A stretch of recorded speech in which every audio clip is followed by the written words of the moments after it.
باقی ماندہ باہمت حاضرین، آپ بتائیں کہ میرے لیے کیا حکم ہے؟ کیونکہ ساحر نے مجھے 2 مہینے پہلے کہا تھا کہ ایک فنکشن اس طرح کا نیر مصطفیٰ جو اس وقت موجود نہیں ہے ارینج کرنے جا رہے ہیں، اور میں نے اس پر اس کے افسانوں پر بات کرنی ہے۔ تو اس حوالے سے میں سوچتا رہا، پھر انہوں نے 2 ہفتے پہلے مجھے کہا کہ تمہیں صدارت کرنی ہے، لہٰذا دونوں کتابوں پر بات کرنی ہے۔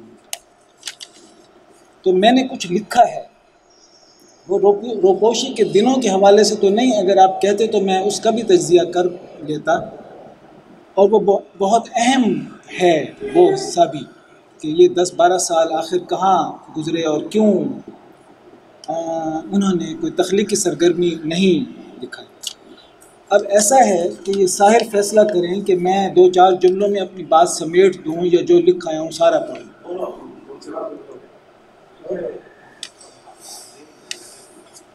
ہاں نہیں، آپ نے تو کوئی رعایت نہیں کی نا، آپ نے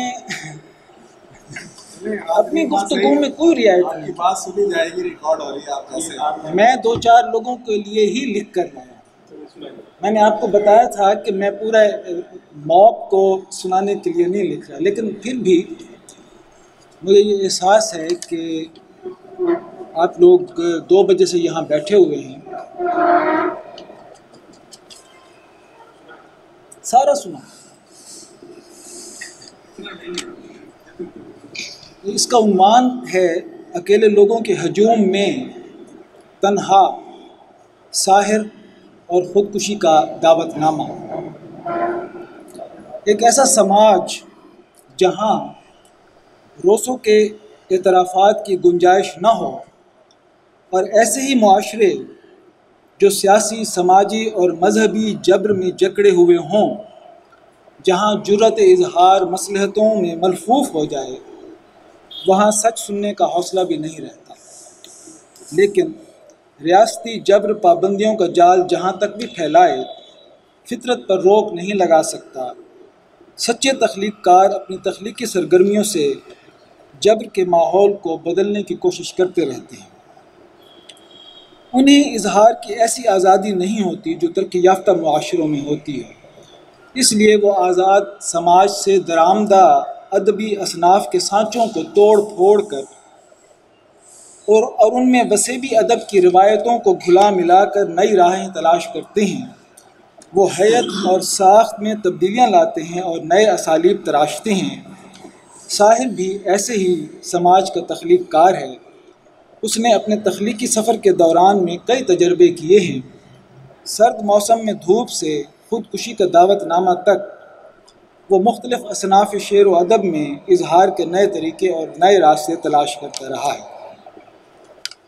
تخلیق کار نئے خواب گھڑتا ہے جن میں چیزوں کے درمیان انوکھے رشتے پھوٹتے ہیں، جو انہونی کی تصویریں بناتے ہیں، اور تخلیق کار کی یہ نئی دنیا ہمیں حیران کر دیتی ہے۔ ساحر کے افسانے، وہ لفظ جنہیں چیونٹیاں گھسیٹ رہی تھیں، کو دیکھیں جہاں ہمیں یہی جادوگری نظر آتی ہے کہ افسانے کے آخر میں چیونٹیاں لفظوں کو گھسیٹ کر واپس لا رہی ہیں، اور معنی کی وہ دنیا منکشف ہو رہی ہے جسے ہم افسانہ پڑھتے ہوئے کھوج رہے تھے۔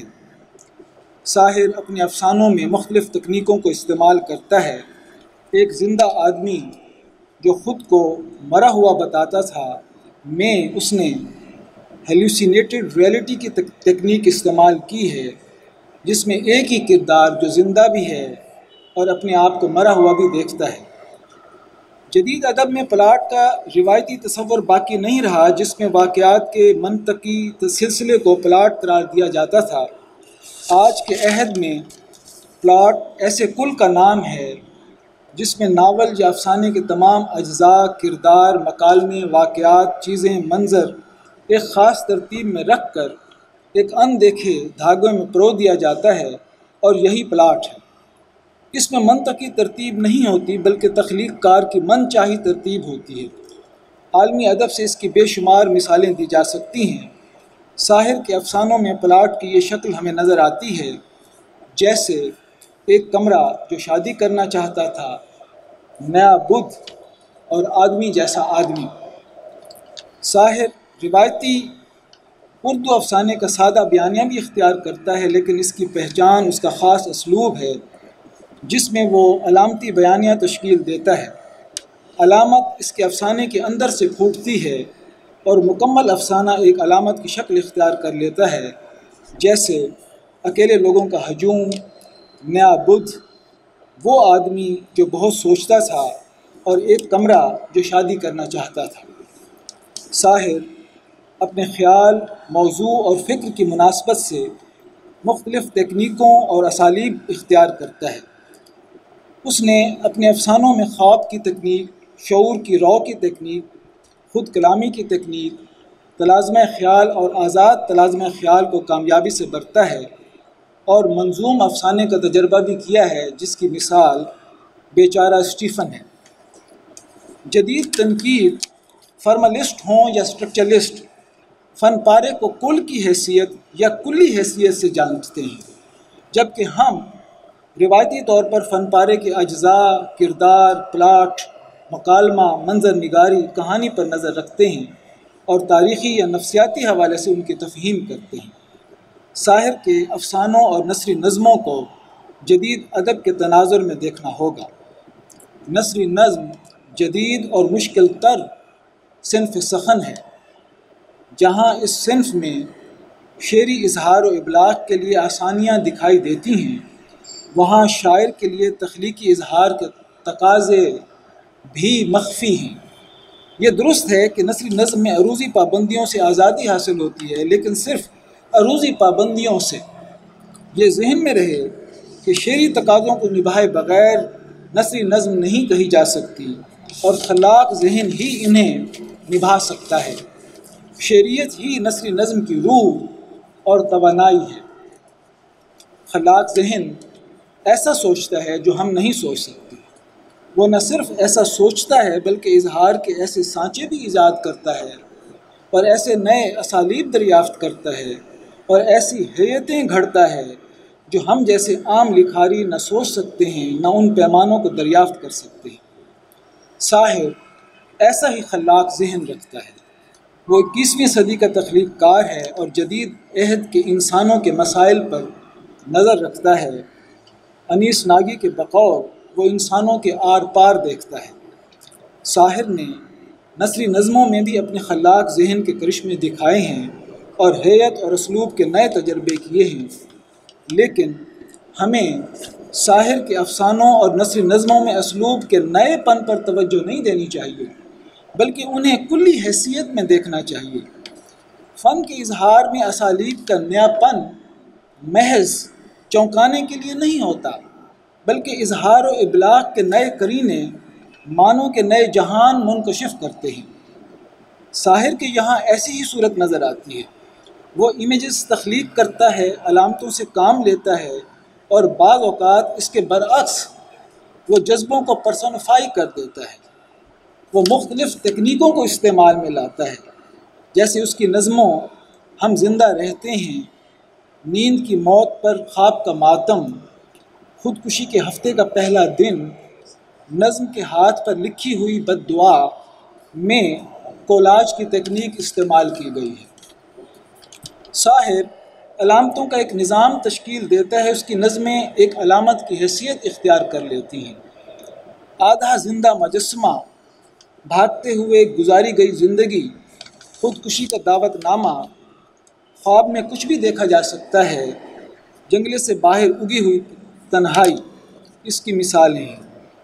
ساحر کی نظموں میں ایسی بھی ہیں جن پر شاید ابھی تک توجہ نہیں دی گئی، جیسے خواب میں کچھ بھی دیکھا جا سکتا ہے، نظم لکھنے سے پہلے لکھی گئی نظم، بھاگتے ہوئے گزاری گئی زندگی، دوسری ملاقات ممکن نہیں، بھیڑ میں پھنسی ہوئی تنہائی، اور آدھا زندہ مجسمہ۔ آپ جدید ادب کے تناظر میں ساحر کے تخلیقی سفر کو اور اس کی آخری 2 کتابوں کو دیکھیں۔ اس میں آپ کو وہ تخلیق کار نظر آئے گا جسے ابھی دریافت کیا جانا ہے اسے خود کو دریافت کرنا ہے، اور ہم نے اسے ابھی تو وہ سرشاری کے عالم میں گزشتہ 10-12 سالوں سے روپوش ہے۔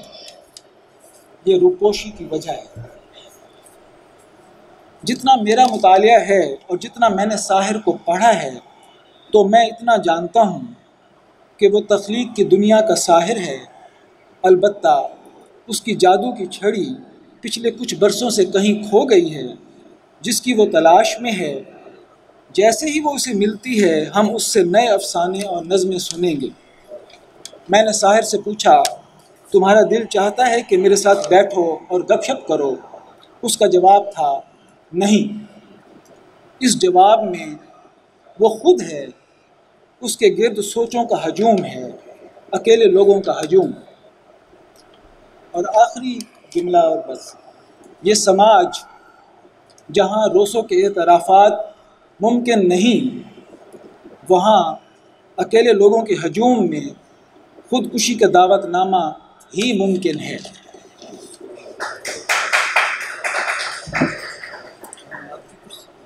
بہت شکریہ ڈاکٹر نعمت صاحب۔ یقینی طور پر یہ مضمون جو ہے بہت ساری پرتیں اپنے اندر رکھتا ہے اور بہت محنت سے لکھا گیا مضمون ہم نے سنا۔ امجد بابر صاحب یہاں پہ موجود ہیں، تو میں ان سے گزارش کروں گا کہ وہ اپنی نظم سنائیں گے۔ امجد بابر صاحب۔